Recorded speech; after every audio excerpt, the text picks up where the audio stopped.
I'm Celeste Chisholm from RavenTV, and today I'm joined by Hannah Zadroni. In today's episode, we are going to be looking at several things, including basketball and 3D printing. And check out this new merch.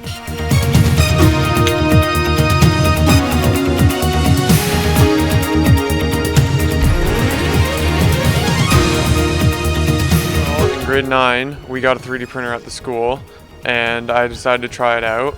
And I printed a phone case for my phone, and I went and learned Autodesk Inventor all by myself. And then later on bought my own 3D printer because I found it fun and found it very useful.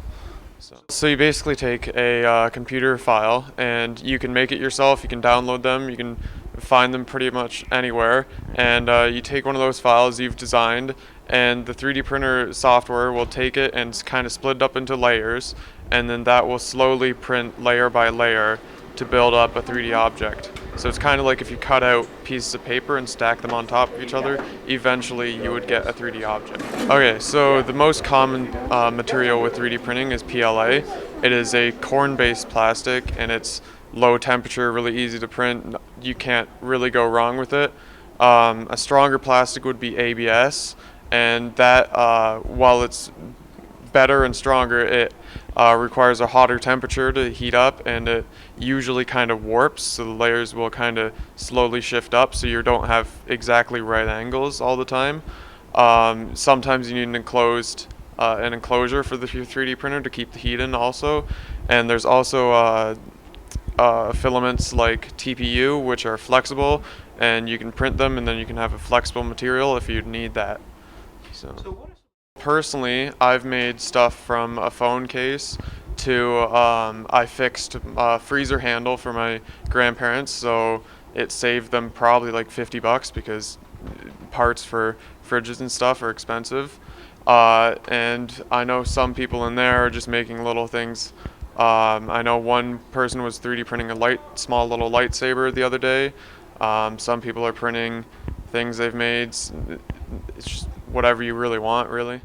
Well, the main thing is prototyping. It makes it much faster to test something out, and it's not as much of a issue if you get something wrong. So if you have a part that you're wanting to manufacture, you can print that out and test it out and go, oh, well, this fits perfectly here, but this little joint here needs to be adjusted. So it's very useful to be able to do that so quickly rather than making the plastic molds and manufacturing it only to realize at that point that you've wasted all this money. Well, mostly there's kind of two sides of it. So there's the pro side, like the kind of education, and you just want it ready to go out of the box. And then there's kind of the maker side where you have to assemble it, you can customize it, you can make it to fit your need. Mostly here we use the more school-based ones, ready to go out of the box, because it's just simpler to use. But I personally had to build my own 3D printer because I wanted to save the money, and I like to know how it works.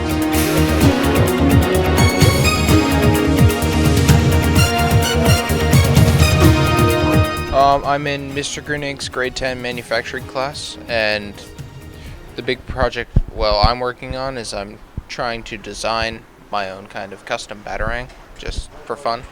So it's called Autodesk Inventor. We're learning how to make a 3D model of what you're trying to make, and then you transfer that into a CAD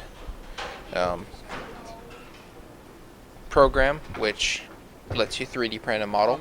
It's kind of a plasticky rod material, which melts it and recreates it into what you're making. It's a advantage because you can do designs down to the tiniest fragment, which it's very precise, and instead of working with metal, you're working with plastics. 3D printing lets you make a lot of things. You can 3D print almost out of anything, so people are doing it for medical reasons, and you can make lungs and stuff. And also, if you're trying to make a scale of something, 3D printing is a very good option to do that.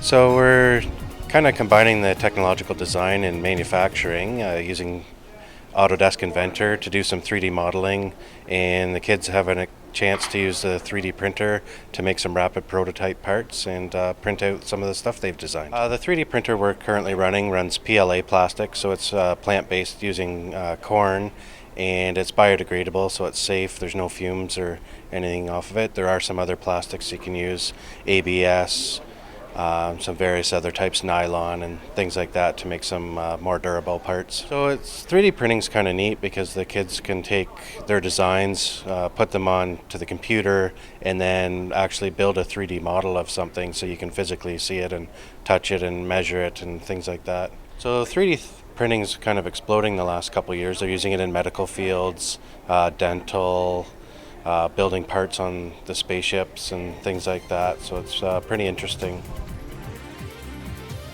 Wow, the 3D printing at Eastside is really so cool, designing the world around you. What's next? Now we're going to head over to the gym and check out boys basketball.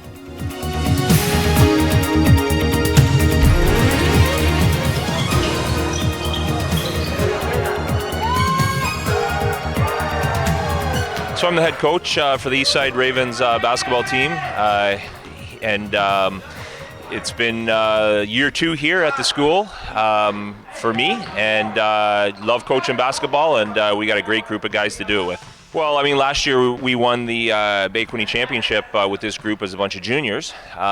This year I moved up with them to senior, and so we're relatively young as far as senior teams go. We've got all the talent in the world, but the difference between junior and senior is the players are bigger, the game's faster, and when you throw Super 12s into the mix, you could be playing kids that are 3-4 years older than you. So it's almost like they're right back in grade 9 again. The learning curve is huge, but I know this group is going to work their butt off, and in the end, we're going to get there. Yeah, so I believe our record is 8-3 in league, which is still outstanding. That's good enough to finish in 3rd place, which will set us up for a home quarterfinal matchup against I'm not sure who yet, but if we can get through that quarterfinal game, we've got an opportunity to play a semifinal game somewhere where, if everything goes right, get into another Bay Quinte championship with a really young group, which is so encouraging because almost all of these players are back next year, where, next year we can be talking about maybe making a run for OFSA. So there's a couple of teams. The great thing about the Bay Quinte Athletic Association is there's 5 or 6 teams that have a real shot this year, if they put it all together, winning the championship. Nicholson is always up there at the senior level, and we were lucky enough to beat them in a tough game. St. Teresa's, we lost by 2 points to. They're up there. Picton, on paper right now, is the top team. They're going to finish the regular season undefeated, and we're hoping to get into a Bay Quinte final and get another shot at them, because I really feel like we can beat them if we work hard and execute our game plan. Centennial's still in the mix. There's 5 or 6 teams that, depending on how things go, could win the championship this year. Well, one thing we need to work on is being able to play through adversity, which that's normal. When you have a bunch of grade 11s playing against men, you're going to experience adversity. Where we were at the beginning of the year with that to where we are now is much better. Things like getting fouled and not getting the call and being able to play through that and forget about that and leave that on the court and focus on your next play. We're doing a much better job at that, to the point where if we can get our heads straight, I think we can win the Bay Quinte Championship. So when we're on, we're on. We've got some shot makers, and going back to that Picton game where we lost, we had a 3rd quarter where we put 25 points up against them in a critical situation. I said to the boys going into that quarter, I said, we're down 15. If we can get it to within 10, we got a shot in the 4th quarter. Not only did we get it to within 10, we put 25 points up and got it to within 2. If we could ever get consistent and string 3 to 4 quarters a game against good teams like that, these guys will be untouchable. And that's the goal for next year. I mean, consistency right now with a really young team is something we're struggling with, but once we become consistent, look out.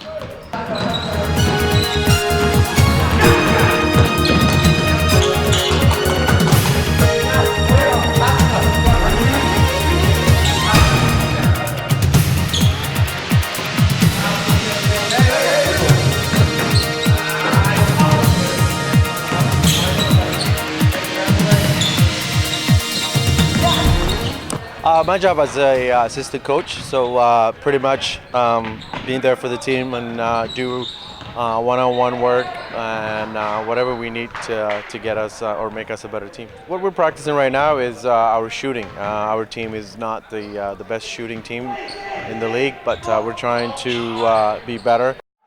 Oh, as a junior team, I mean, the couple of things that they can work on is the shooting, the dribbling, understanding the game, and most of all, getting physically prepared to play against senior team, because once you go from junior to a senior, the game is more physical. And I think that's one of the things that we try to let the junior guys know, is that to get in the gym and lift some weights and, you know, get some size up. I think there's few things that are going on. There's other, I think, I know the Loyalist coach runs a couple of clinics that grade 5 to grade 8 or grade 9, I think. We have our Ravens basketball, which is it starts in grade 4 to grade 8. That we just talk about fundamentals and the dribbling and the shooting and just understanding the game.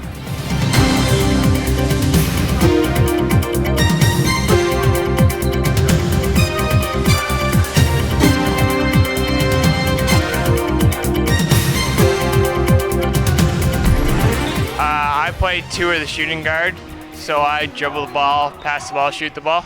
I play 3 or small forward. I pass in the ball a lot and I take it to the net. Like, I shoot a lot.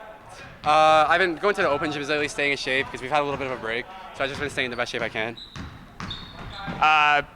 I've been practicing hard and trying to stay in shape for our upcoming games.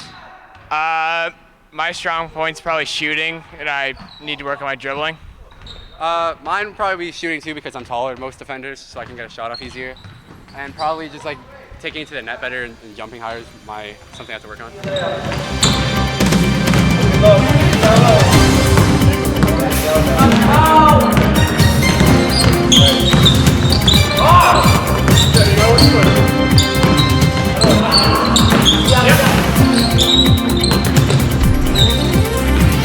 That concludes this month's episode of RavenTV. Make sure you check out RavenTV.ca for our new swag shop. I'm Celeste Chisholm. And I'm Hannah Zadworny. And this has been this month's episode of RavenTV.